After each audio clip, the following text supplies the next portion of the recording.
নমস্কার, খবরের প্রথমে দেখে নেব সংবাদ শিরোনাম। লক্ষ্মীর ভান্ডার নিয়ে বড় ঘোষণা, 7 দিনের মধ্যে তোলপাড় রাজ্য। বিরোধীদের হাতিয়ার আর্যিকর তৃণমূলের অস্ত্র উন্নয়ন, মেদিনীপুরের কারপাল্লা ভারী। বেআইনিভাবে আটকে রেখেছে সন্দীপের অভিযোগ শুনে বিচারপতি বললেন, কয়েক সেকেন্ডে গেরুয়া বদলে গেল সবুজে। একই হচ্ছে বাঁকুড়ায়। আর্জুনের আর্জি খারিজ, জেরা করতে পারবে সিআইডি। আর কি বলল আদালত? বিজেপি নেতা দিলীপ ঘোষ সব বলে দিলেন, এবার কি? তৃণমূলের হুমকির পাল্টা শুভেন্দুর প্রতিশ্রুতি, লক্ষ্মীর ভান্ডার বন্ধ হলে 7 দিনের মধ্যে টাকা সুদ সহ ফেরত দেব। উপনির্বাচনে দলকে চাঙ্গা করতে ঘৃণা ভাষণ, শুভেন্দুর প্রচারে নিষেধাজ্ঞার দাবিতে কমিশনে কুণাল। আপনাদের সঙ্গে ছিলাম, আছি এবং থাকবো। শেষ বেলায় উপনির্বাচনের প্রচারে মমতা। শোনার জন্য আপডেট বাংলা চ্যানেলটি সাবস্ক্রাইব করুন। আসছি বিস্তারিত খবরে। পশ্চিমবঙ্গ সরকারের জনপ্রিয়তম প্রকল্পগুলির মধ্যে একটি হল লক্ষ্মীর ভান্ডার। 21 বিধানসভা নির্বাচনে তৃণমূল কংগ্রেস জয়লাভ করার পর এই প্রকল্প চালু করা হয়েছিল। বর্তমানে রাজ্যের অগণতি মহিলা এই স্কিমের সুবিধা পাচ্ছেন। এবার এই নিয়ে বড় মন্তব্য করলেন রাজ্যের বিরোধী দলনেতা শুভেন্দু অধিকারী। সম্প্রতি নিজের এক্স হ্যান্ডেলে একটি ভিডিও পোস্ট করেছেন নন্দীগ্রামের বিজেপি বিধায়ক। সেখানে বিধানসভা উপনির্বাচনের তালডাংরা তৃণমূল প্রার্থীর হয়ে এক সিভিক ভলেন্টিয়ারের প্রচার চালানোর অভিযোগ তুলেছেন তিনি। এবার তালডাংরার বিজেপি প্রার্থীর সমর্থনে এক জনসভায় ফের এই নিয়ে সরব হলেন রাজ্যের বিরোধী দলনেতা শুভেন্দু। স্পষ্টই বললেন, বিজেপিকে ভোট দেওয়ার জন্য কারোর লক্ষ্মীর ভান্ডারের টাকা যদি বন্ধ করা হয়, তাহলে 7 দিনের মধ্যে সুদ সমেত সেই টাকা উদ্ধার করে দেবেন তিনি। বিজেপি বিধায়ক বললেন, আজকে বিনপুরের সিভিক ভলেন্টিয়ারের ছবি দিয়েছি আমি। বিনপুর থানা সিভিক ভোট চাইতেই যাচ্ছে, বলছে লক্ষ্মীর ভান্ডার বন্ধ করে দেব। শুভেন্দু বললেন, ওর বাবার টাকা, এটা সরকারের টাকা। আমার জেলায় 15টা বিধানসভায় পরাজিত হয়েছে, সৌমিত্র খান জয়ী হয়েছে। আমাদের এলাকায় একটা মা দিদি বোনের কোন ভাতা টাকা বন্ধ করার ক্ষমতা ওরা দেখাতে পারেনি। আর তালডাংরায় বিজেপিকে ভোট দেওয়ার জন্য যদি একজন মহিলার লক্ষ্মীর ভান্ডার বন্ধ করে দেওয়া হয়, তাহলে শুধু হোয়াটসঅ্যাপে অ্যাকাউন্ট নম্বরটা দেবেন। যদি সুদ সমেত 7 দিনের মধ্যে টাকা আদায় না করতে পারি, তাহলে বিরোধী দলনেতা আর কোনোদিন আপনাদের সামনে ভোট চাইতে আসবে না। উল্লেখ্য, আগামী 13 নভেম্বর তালডাংরা সহ পশ্চিমবঙ্গের 6টি বিধানসভা কেন্দ্রে উপনির্বাচন রয়েছে। সোমবার বিকেলে শেষ প্রচার। তার আগে তালডাংরার বিজেপি প্রার্থীর সমর্থনে একটি জনসভা থেকে লক্ষ্মীর ভান্ডার নিয়ে বিরাট মন্তব্য করলেন শুভেন্দু। রাজ্যে ফের ভোটের ডঙ্কা। এবার 6 বিধানসভায় উপনির্বাচন, তার মধ্যে রয়েছে মেদিনীপুরে। এবারের ভোটে বাজিমাত করবে কে? আরজিকর কাণ্ডকে হাতিয়ার করে রাজ্যের শাসক দলকে কোণঠাসা করতে পারবে বিরোধীরা, না সেই ক্ষতই তৃণমূলের মলম হবে লক্ষ্মীর ভান্ডার? সাম্প্রতিক আন্দোলনকে হাতিয়ার করে একসময় শক্ত ঘাটে মেদিনীপুরে দাঁত ফোটাতে পারবে বামেরা।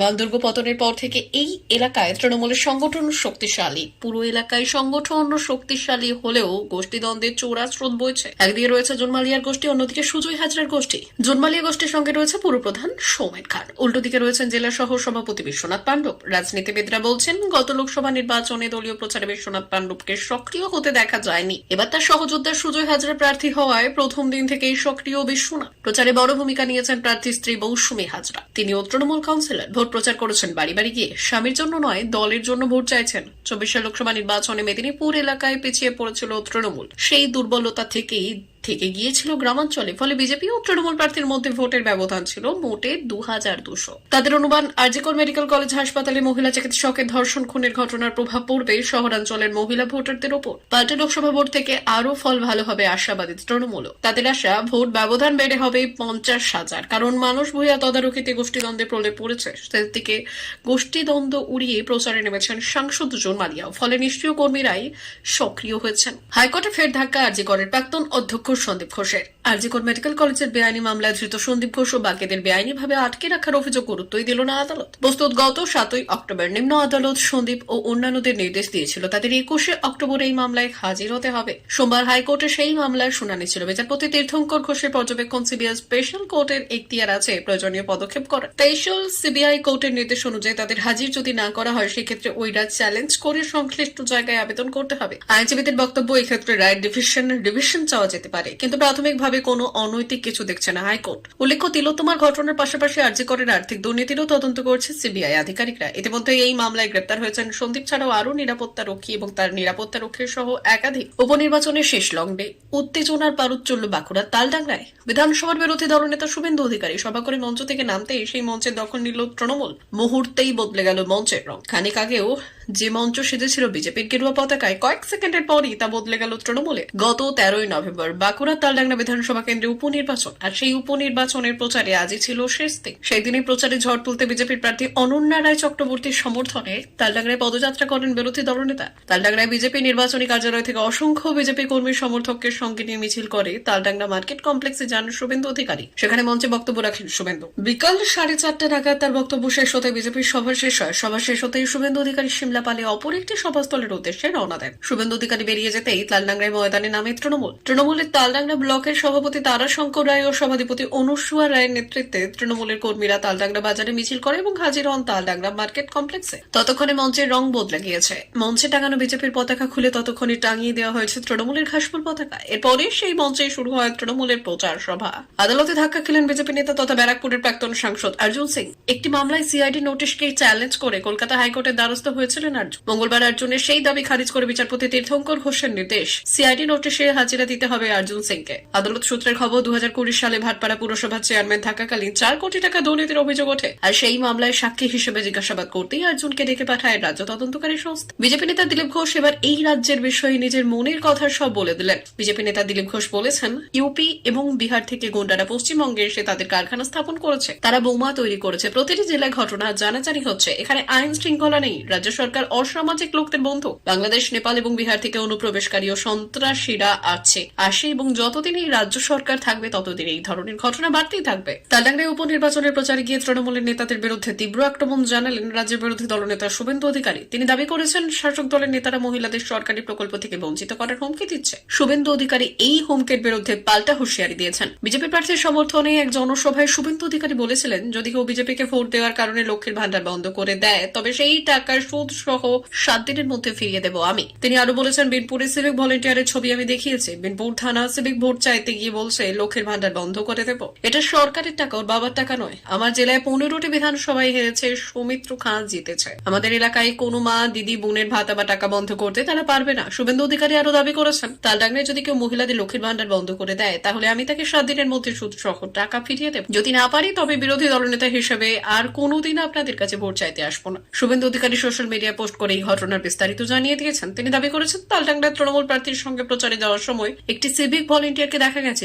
যদিও বাঁকুড়ার পুলিশ সুপার বৈভব তিওয়ারি জানিয়েছেন ঘটনা তদন্ত চলছে এবং সিভিক ভলেন্টিয়ার তখন তার ডিউটি ছাড়াও অন্যত্র ছিলেন। এই ঘটনায় তার পোশাকও সিভিক ভলেন্টিয়ারদের মতো ছিল না, তিনি সাধারণ পোশাক পরেছিলেন। এই পাল্টা হুঁশিয়ারি এবং অভিযোগ রাজনৈতিক উত্তেজনা আরো বাড়িয়ে দিয়েছে এবং উপনির্বাচনের পরিস্থিতি আরো জটিল হয়ে উঠেছে।